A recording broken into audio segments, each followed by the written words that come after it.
I'm Melissa Rohlin with the Los Angeles Times, here with my colleague Mark Medina. And if that's not a rivalry, Mark, then I don't know what is. It was a dogfight out there today.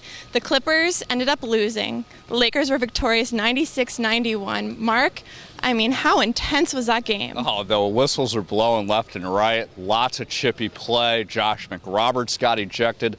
Reggie Evans was pulling all the stops against Pau Gasol, was just pushing him in the back, being very contentious with him. Mo Williams threw a cheap shot at Andrew Goudelock. Kobe Bryant was getting upset with some officiating calls. All in all, this game was very exciting to watch. Let's hope they meet in the postseason. It'll be a very nice treat for LA fans out here. Yeah, you know, in the locker room after the game, Chris Paul was saying he was pretty upset because Pau Gasol touched the top of his head, and I guess he found that a bit condescending. Well, way to point that out. That was one of many things as far as the contentious plays. We talked to Pau about that play afterwards, and he acted like, well, it wasn't that big of a deal. I used my hand to pat my teammates' heads after a good play. It meant nothing by it. I don't buy it at all. He's obviously very motivated. He wanted to get more production in the post after having a sluggish performance the past few games. Obviously, Chris Paul is part of that original deal that the Lakers are trying to get, which included Pau Gasol going to Houston. That first preseason game, Pau acknowledged that he refused to say anything to Chris Paul on the court. So his explanation after the game, don't buy it at all. There's definitely some intent out there as far as his action goes. Oh, I don't. There's a lot of lingering emotions out there today. But Mark, more importantly, are you clairvoyant? Before the game, you predicted that Pau Gasol was going to pick up his offensive output, and boy, did he talk about his play today. This is a typical thing. I mean, look at the Lakers dynamic. There's a never-ending storyline as far as whether Kobe shoots too much, whether they get the inside game going. It's always evolving. Sometimes Kobe's at fault. Sometimes players like Andrew Bynum and Pau Gasol aren't aggressive enough. This case, it was Pau Gasol not being aggressive enough. The dynamic has changed with Andrew being a lot more talented.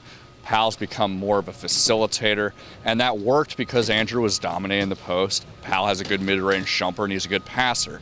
When Andrew started getting double-teamed and Pau's shot started falling flat, things didn't work out. It's all on Pau at this point to get himself more involved, because Kobe, after that poor shooting stretch, maybe at the beginning of the season, he started to play a lot more measured. So it's very easy to predict that after a game where Pau starts complaining about it, it obviously gets us to talk about it, the coach is talking about it, he really gets motivated from external circumstances. So it wasn't a surprise at all. What about Meta World Peace? Though his he looked like Ron Artest out there. You might want to change his name officially. I know, right? His stat line did not show the full extent of his game. He was involved in a lot of huge plays today.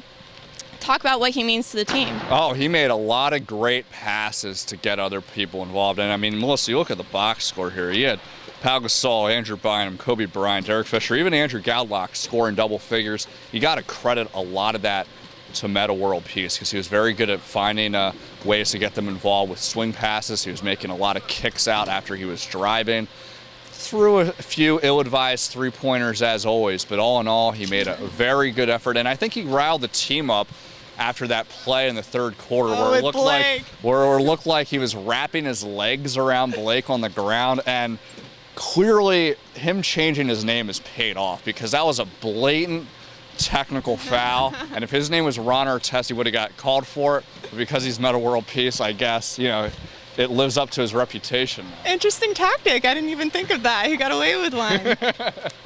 Well, the series is tied 1-1 now, and let's just hope that we see these teams in the playoffs. How amazing would that be? 7-game series, be fun every game. I'm Melissa Rohlin here with Mark Medina.